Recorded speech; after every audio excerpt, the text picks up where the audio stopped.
Hello and welcome to Video Revealed. I'm Colin Smith. Let's learn how to put a video inside a floating frame.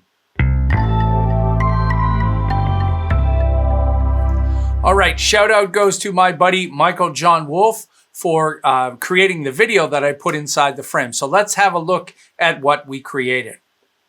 Hi, I'm Michael John Wolf, an ex-Hollywood actor turned video spokesperson, and I've been in the industry for nearly 2 decades. I'm partnering with Colin Smith of Video Revealed to show you how to put a video inside a floating frame. Colin contacted me because of my experience speaking on camera. If you need someone to make you a video for your business, product, website, or service, you can contact me at michaeljohnwolf.com.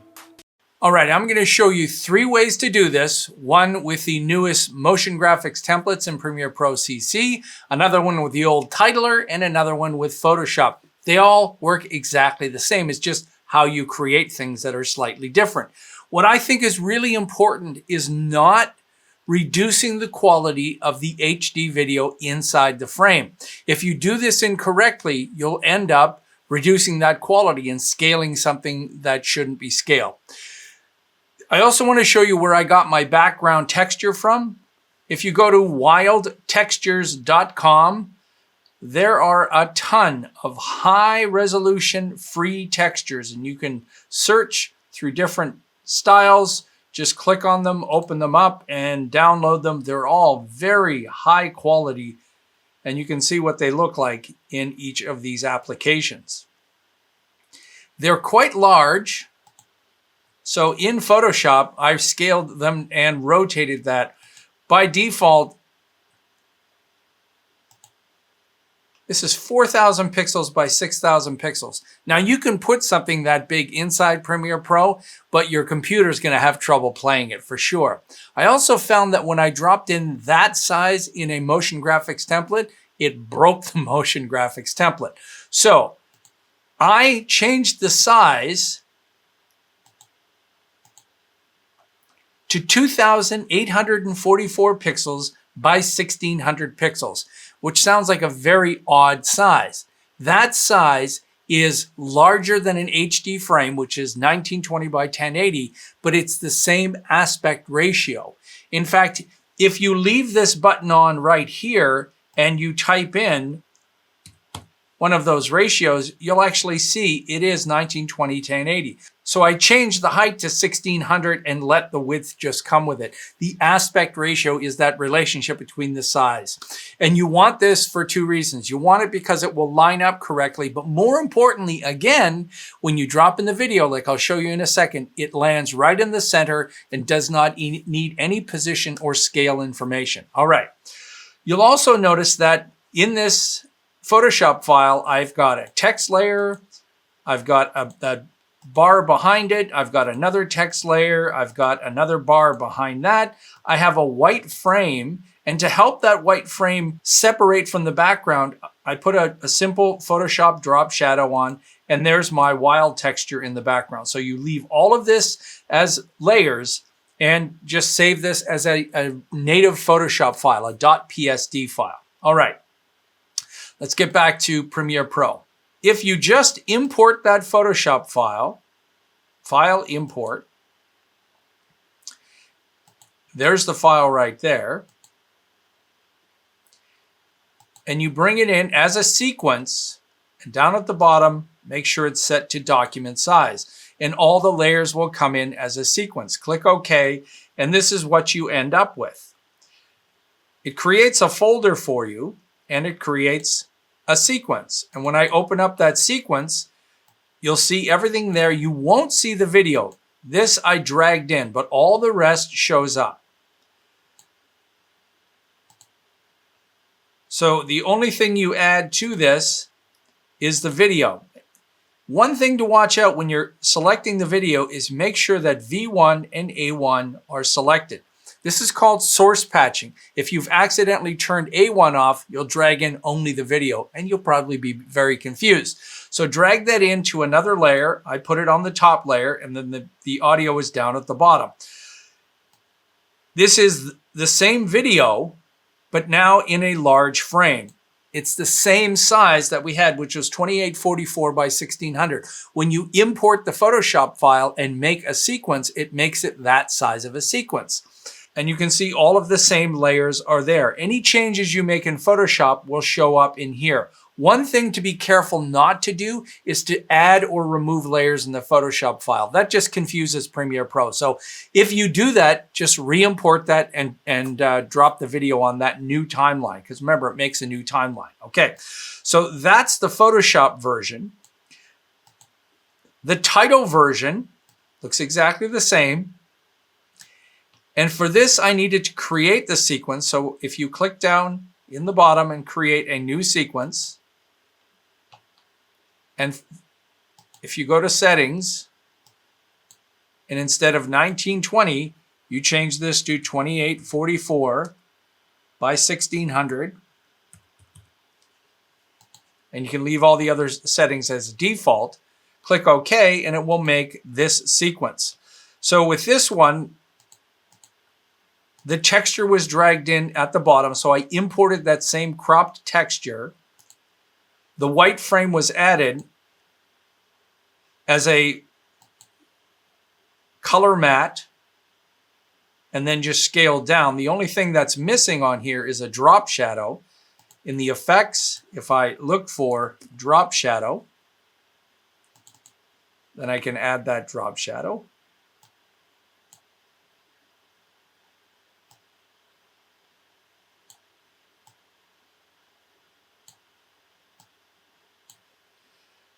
Then the video is dropped in, and then the rest is a title. So if I double click on this title, you can see there's the typical old titler. And if I turn my eyeball off, those are the things that are in the titler. It's just that lower third information. And the rest are in that frame. All right, now let's look at making a motion graphics template. I have a whole tutorial on making motion graphics templates. The issue with motion graphics templates is you can add everything, including inserting the video in between everything, except motion graphics templates do not contain audio. So you end up with no audio, and you can see that down here. There's no audio. Everything is in here in one file. So there's the texture. And this, by the way, this is upside down. There's the texture. There's the shape. There's the clip. There's the bar. There's that. So everything comes in,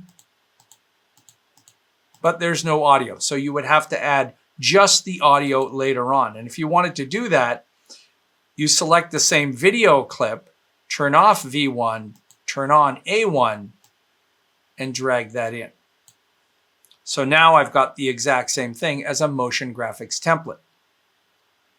Now, obviously, you're not making 3 different versions of this. I wanted to show people that don't have the most current version of Premiere Pro how they could make it. So my suggestion is probably just make this whole thing in Photoshop. Make the Photoshop layers and make the sequence and bring it in, because then the layers are connected to Photoshop and it makes the sequence size for you. All right, next up, we create a regular HD sequence and we drag these in. Again, I wanted to show you that each one of these is identical. So here's the sequence with the old titler.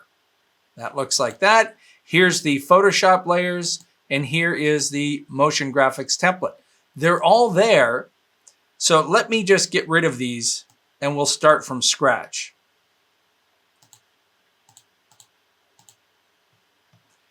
You have to make sure this button is turned on. Make sure it's blue. And let's do the Photoshop sequence. So this is nesting. This is a sequence, the large one, and this is an HD sequence. Make sure V1 and A1 are turned on. Drag this in. You'll get a warning, keep existing settings. And it just looks like the video. It looks exactly the same as the video itself. But if we select this and go to the motion settings and change the scale, whoa, there we go. The whole video is showing up. Now, this is what I mean by not rescaling the video. Let me close the other ones up. So we're just going to deal with the Photoshop one. So if I double click on this, it opens back up in the Photoshop layer. If I select this video layer, you'll see its scale is 100%. it's 100% in that position. Remember, the sequence size is large. So when the video comes in, it comes in at 100%. So 1 pixel to 1 pixel size, meaning you made a 16:9 large, you made the video large, you drop it in and it works perfectly. So now when I drop this one in here, you'll see the video is perfectly sized. If you scaled the video incorrectly, then you could be scaling it up and scaling it down. When you drop this in, the HD video fits absolutely perfect in the frame. And that's the little trick inside this. It starts like a regular video, but when it starts to move away from you and push back, you'll see more of the frame show up. So you can do that, as I showed here, just by scale, but it's much more fun to add the basic 3D. So back to my effects. And this time search for basic 3D. Apply it to that sequence. So remember, this is a sequence in a sequence. And you'll see basic 3D has several settings. First of all, this is distance to image. So this is the same as scaling it out. This is tilting, and this is swiveling. So we'll start with all of these at 0, and don't start to move the image right away. Let it play for a bit, then add keyframes for this original size, then start to move it. And by the way, this lower third that's coming in, Mike added that in the video. So when he sent it to me, he made that show up. But you could animate that in the larger frame if you wanted to. Okay, so now let's move the image away. And let's tilt it a little bit and rotate it. Let's do it to the left. Move the playhead forward. And I'm going to get rid of that tilt. And then I'm going to move it forward and I'm going to swing it the other way. So swivel the opposite way, move ahead, and then I'll select the original keyframes, copy those and paste it so that it goes back to the original. So it looks just like a regular video. So now when I play this, it's original size here. Now it's going to start backing away.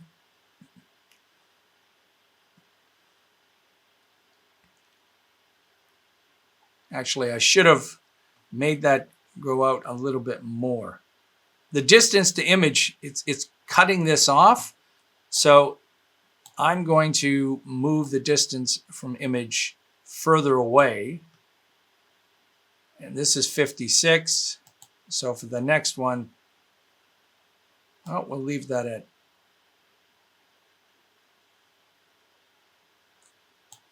Maybe I'll move that back. So I don't want to cut off the video spokesperson text until there. Okay, so that's what we've created. Boom, it goes out, it flops around, and it comes back. You could also turn on this show specular highlight, which is this kind of a fake highlight. It is a very brutal highlight, so it's going to kind of blow that out, but you might like that. One last thing I wanted to show you is that I want to show you what happens with the motion graphics template.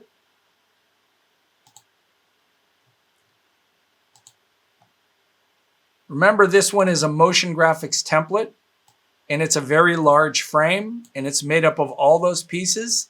If you think it might be a good idea to turn off this insert override as sequences and choose the Mogurt and drag it in,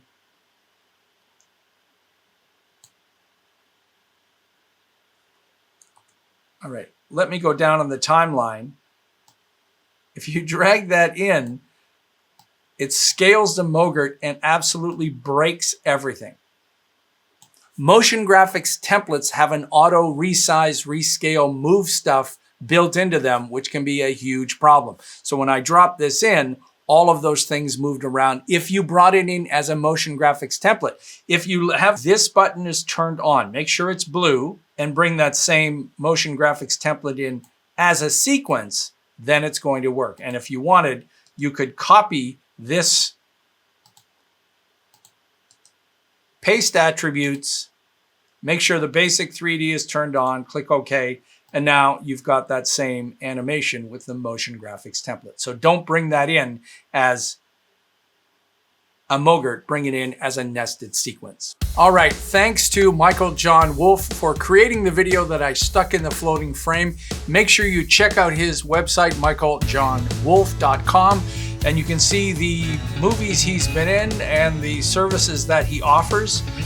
Some great stuff that he's been part of. And if you need an on-screen spokesperson or voiceover or anything like that, I mean, he's the guy to do that. All right, a lot of information, but I wanted to make sure I covered everybody's version of Premiere Pro.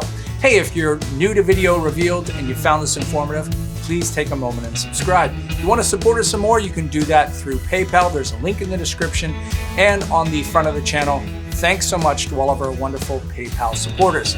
Till next time, I'm Colin Smith, and it's my job to get you looking cool in your floating frame.